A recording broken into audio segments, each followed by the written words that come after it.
বাংলাদেশের একজন জল্লাদ শাহজাহান সাহেব, আমার দেশি মানুষ, গ্রামের বাড়ি নরসিংদীতে।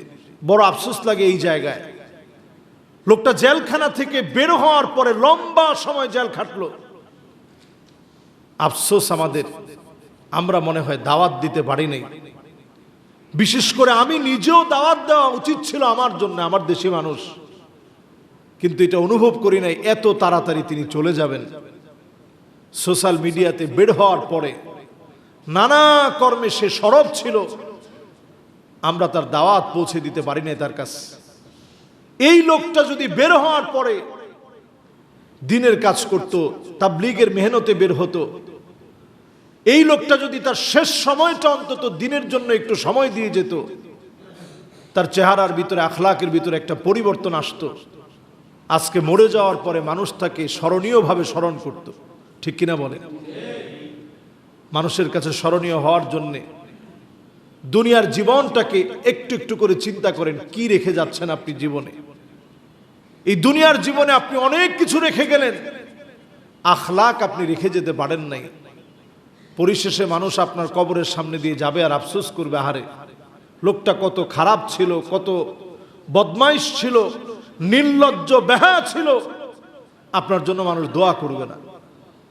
জীবনটাকে গঠন করেন ইবাদতের মধ্য দিয়ে। আমরা সবাই দুনিয়া থেকে চলে যাব, এই যাওয়ার আগে সময়টাকে ইবাদতের মধ্যে কাটান। আখিরুজ জামান, শেষ জামানার এই সময় মানুষের ভিতরে যখন কুরুচি বেড়ে যাবে, মানুষের মধ্যে যখন ইবাদতের মানসিকতা কমে যাবে, শিক্ষাঙ্গন যখন শিক্ষাহীন হয়ে পড়বে, প্রত্যেকটা জায়গায় যখন আপনি নৈতিকতার অভাব দেখবেন, দুর্নীতি দেখবেন, এই সময়টা বড় ভয়াবহ কাটবে। এই সময়ের ভিতরে ঈমান রাখা এত কঠিন হবে, আগুন হাতের ভিতরে রাখা যত কঠিন হবে, এর চেয়ে বেশি ঈমান রাখা কঠিন হবে। আল্লাহর হাবিব বললেন, খামসুন, এই সময়ে যারা ঈমান নিয়ে থাকবে 50 জনের সমান মর্যাদা আল্লাহ তাআলা দান করে দিবে। সুবহানাল্লাহ। সাহাবায়ে কেরাম প্রশ্ন করলেন, খামসুনা মিনহুম, 50 জন কি তাদের 50 জনের সমান? আল্লাহ রাসূল বললেন, না, তাদের 50 জন নয়, তোমাদের 50 জন সাহাবীর যে মর্যাদা, যে সম্মান আল্লাহ তাআলা দিয়েছেন, আখিরুজ জামানে ঈমান নিয়ে যারা থাকবে আল্লাহ পাক 50 জন সাহাবীর মর্যাদা দান করে দিবে। সুবহানাল্লাহ। স্বাভাবিক কথা না, সাধারণ কথা নয়। আখিরুজ জামানে ঈমান নিয়ে টিকে থাকা, মানুষ যখন নিজেদেরকে নির্লজ্জ বেহায়া প্রমাণ করার জন্য ব্যস্ত হয়ে পড়েছে, এই সময় একটু আখিরাত নিয়ে ভাবা। আপনার বয়স হয়ে গিয়েছে, আপনি আখিরাত নিয়ে ভাবেন। নবীজি সাল্লাল্লাহু আলাইহি সাল্লামের উম্মত হায়াত পাবে বাইনা 60 ওয়া 70, 60 থেকে 70-এর মাঝামাঝি হায়াত পাবে। 60-70 বছরের হায়াত ফুরিয়ে যাবে হঠাৎ করে, আপনি টেরও পাবেন না। এর অতিরিক্ত যারা হায়াত পায়, আল্লাহ তাআলা আপনাকে বোনাস দিলেন। এই অল্প সময়ের হায়াত, এই হায়াতের প্রত্যেকটা বিষয় আপনাকে জবাবদিহিতার সম্মুখীন হতে হবে। লা তুসআলুন্না ইয়াউমাইযিন আনিন নাঈম, যত নিয়ামত আপনি পেয়েছেন সব নিয়ামতের ব্যাপারে জিজ্ঞাসিত হতে হবে। এই চোখের ব্যাপারে আল্লাহর আদালতে জবাব দেওয়া লাগবে। আপনি মনে করেন না যে চোখের জবাব আল্লাহ নিবে না। ক্ষতিকর কোনো ড্রাগ খেয়ে খেয়ে আপনি আপনার কিডনিটাকে বিকল করে ফেললেন, হার্টটাকে ফেল করে ফেললেন, অধিক চিন্তা করে করে ভবিষ্যৎ আরো কিভাবে সাজাবেন ব্রেইন স্ট্রোক করলেন, নির্দিষ্ট সময় না ঘুমিয়ে সারা রাত জেগে থাকলেন, সকাল হলে আপনি ঘুমালেন, এরকম অভ্যাস করে করে আপনি আপনার শরীরটাকে নষ্ট করলেন। এরকম যারা করবেন আল্লাহর আদালতে জিজ্ঞাসিত হতে হবে। এই সব দিয়েছেন কে? সুস্থ সুন্দরভাবে আপনাকে আল্লাহ তাআলা বানিয়েছেন। এই সব ব্যাপারে আল্লাহর কাছে জিজ্ঞাসিত হতে হবে।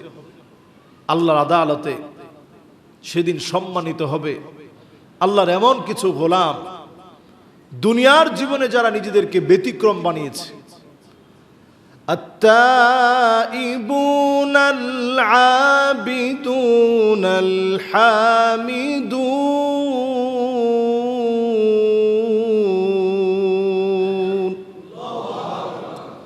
السائحون الراكعون الساجدون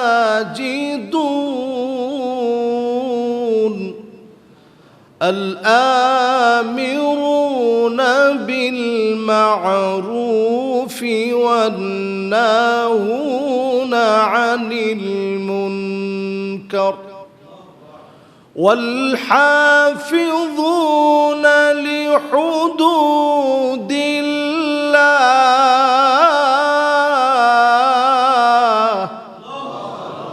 وبشر المؤمنين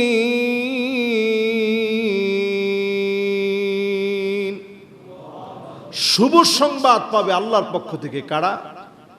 আল্লাহ রাব্বুল আলামিন বলছেন এক নম্বরে যারা তাওবা করবে, আজকে থেকে তাওবার আমল প্রতিনিয়ত নিজের ভিতরে জারি রাখেন। সারা দিন না পারলেও ঘুম আসতেছে না, একটু একটু করে পড়তে থাকেন আস্তাগফিরুল্লাহ আস্তাগফিরুল্লাহ আস্তাগফিরুল্লাহ পড়তে থাকেন। আবিদুন, নিজেদেরকে ইবাদত গুজার বানান। শুধুমাত্র নামাজ, রোজা, হজ, যাকাতি ইবাদত নয়, ইবাদত অনেক বড়। আপনি যেই কাজটা করবেন আল্লাহ সন্তুষ্টির জন্য করেন।